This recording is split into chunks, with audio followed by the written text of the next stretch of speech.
Back. आप देख रहे हैं आर पार। मेरे साथ डॉक्टर संबित पात्रा है, मेरे साथ सुप्रिया श्रीनेत है। सुप्रिया श्रीनेत, आपकी बात बीच में काटनी पड़ी थी क्योंकि ब्रेक के लिए मुझे रुकना था। आप बोल रही थी कि ये आंसर मेरा डिजर्व नहीं करता, जो संबित पात्रा ने पॉइंट को उठाया है। ठीक है, आप उसको, अगर आपको लगता है वो डिजर्व नहीं करता, लेकिन योगी आदित्यनाथ से मैंने एक सवाल पूछा और उन्होंने बोला, मैंने पूछा कि क्यों नहीं नेताओं को जाने दिया गया, आखिरकार क्या कारण था। उन्होंने बोला कि अंतिम संस्कार और लॉ एंड ऑर्डर मेंटेन करना हमारी जिम्मेदारी थी। अंतिम संस्कार जब हो गया तो नेता जाए, क्योंकि ये नेता भी वहां पर आग को बुझाने नहीं जा रहे थे, ये लोग आग को भड़काने जा रहे थे। उन्होंने एक और लाइन बोली कि सिखों और हिंदुओं में वैमनस्य फैलाने की कोशिश कर रहे हैं कुछ नेता।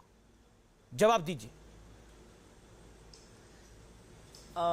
ये चार्ज मैंने तो नहीं लगाया, ये तो इन्हीं के सांसद वरुण गांधी ने बोला है कि यही लोग कर रहे हैं सिखों और हिंदुओं में लड़ाई लगाने का काम। वहां पर भाजपा के बारे में बोला है उन्होंने, अपने नाम से बीजेपी हटाते हुए यह भी बोला है कि किसानों के साथ जो हो रहा है वो गलत है।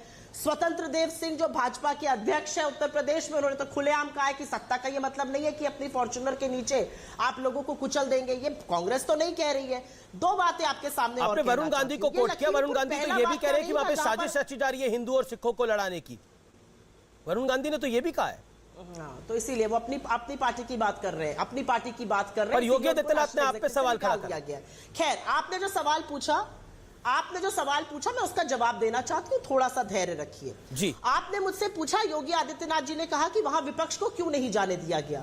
हाथरस में क्या दिक्कत थी, उन्नाव में क्या दिक्कत थी जब सेंगर को आप नहीं पकड़ रहे थे, शाहजहांपुर में क्या दिक्कत थी जब आप चिन्मयानंद को नहीं पकड़ रहे थे। इन्हीं प्रवक्ता महोदय ने आप ही के शो पर मेरे साथ कहा था ये ऑनर किलिंग का मामला है। जब सीबीआई ने चार्जशीट पर गैंग रेप और मर्डर लिखा, क्या इन्होंने हाथ जोड़कर माफी मांगी हाथरस में? क्या एडीजी लॉ एंड ऑर्डर सूचना सलाहकार की मंडली बर्खास्त करी गई उत्तर प्रदेश सरकार की? नहीं, ऐसा नहीं हुआ। ये एक पैटर्न है उत्तर प्रदेश सरकार का कि पहले विपक्ष को खड़ा कर दो, उसके बाद जब स्थिति निकल जाए तो कहो जाइए। ये इनकी दिक्कत है। आपने क्योंकि दो केसेस का नाम लिया था, मैं भी दो केसेस का नाम ले देती हूं। सही बात है, हरेन पांड्या का हत्या का केस हो गया, सोहराबुद्दीन एनकाउंटर हो गया, इशरत जहां का केस हो गया, मानसी जोशी की सर्वेलेंस का केस हो गया। ये सारे मुकदमे भी हमारे गृह मंत्री अमित शाह जी और प्रधानमंत्री नरेंद्र मोदी जी पर चल चुके हैं। तो सही बात है, हम लोग अवेट करेंगे अजय मिश्रा जी टेनी का हत्या का मुकदमा की जो भी आता है डिसीजन उसका। लेकिन आपने पैटर्न की बात करी, क्योंकि अब आपको लगभग 1 मिनट 15 सेकंड हो गए बोलते बोलते। आपने पैटर्न की बात करी, तो पैटर्न तो ये भी हो गया कि राजस्थान नहीं जाया जाता, सिर्फ लखीमपुर और हाथरस की बात होती है। अगर राजस्थान में दलित की हत्या हो जाए तो उस पर सवाल नहीं पूछा जाता। पैटर्न तो ये भी हो गया कि अगर कोई मुस्लिम है और उसका बीजेपी राज्य में अगर उसकी लिंचिंग हो जाए, जो किसी भी राज्य में वो गलत है, लेकिन वहां सवाल पूरी लुटियंस गैंग खड़ी करती है, लेकिन वो सवाल बाकी राज्यों में नहीं खड़े करते। क्योंकि आपने पैटर्न की बात करी, इसलिए मैंने पैटर्न की बात करी। संबित पात्रा, आपका सवाल आंसर डिजर्व नहीं करता। ठीक है, आप मुझे ज्ञान देके जाइए। मैं ज्ञान नहीं दे रहा आपको, सच्चाई बता रहा हूँ। ये ज्ञान नहीं है, ये सच्चाई है। और सच्चाई को बड़ी बात नहीं जानती है।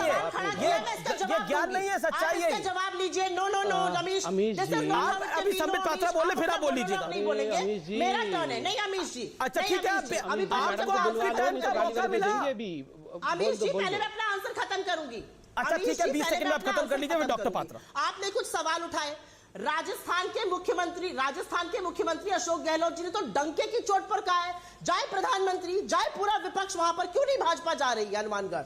जाए देखे कि कैसे कानूनी कार्रवाई होती है, कैसे दोषियों को फटाफट गिरफ्तार किया जाता है, कार्रवाई की जाती है। उन्होंने क्या कहा है? बिल्कुल एग्जैक्टली सही कह रही है आप। उन्होंने कहा है, बिल्कुल सही कह रही है आप। अशोक गहलोत ने बोला है क्योंकि प्रियंका गांधी, राहुल गांधी की सरकार है राजस्थान के अंदर, तो वहां वो क्यों आएंगे? वहां पर अगर दलित की हत्या हो जाए तो मुद्दा नहीं है, लेकिन मुद्दा दूसरे राज्य के अंदर है। यानी पॉलिटिक्स है। आप अपनी बात खुद ही मान रही है। ठीक है संबित पात्रा, अपनी बात को रखिए। संबित पात्रा, आपका सवाल आंसर डिजर्व नहीं करता। अब ये मैडम पहले शांत तो हो। ठीक है, मोदी जी पे भी बात कर लेंगे, नरेंद्र मोदी जी पे भी बात कर लेंगे। आपने अपने विषय को रख लिया। डॉक्टर पात्रा, आप आंसर डिजर्व नहीं करते राम मंदिर के ऊपर, क्योंकि सुप्रीम कोर्ट की जो रूलिंग है उसको अपहोल्ड ही किया जाएगा। ठीक है, नहीं वैसे तो इन्होंने ठीक ही कहा। हम तो कम से कम कांग्रेस पार्टी से डिजर्व ही नहीं करते हैं कि वो भगवान राम के विषय में कुछ भी बोले। जिस सोनिया गांधी को लगता है Ram does not exist, Ram का कोई वजूद ही नहीं है, उस सोनिया गांधी और उनकी पार्टी के किसी प्रवक्ता से हम राम जी के विषय में कुछ भी आंसर एक्सपेक्ट ही नहीं करते हैं। और बिल्कुल वो अगर उत्तर देंगे भी तो हम सुनेंगे नहीं उनके उत्तरों को।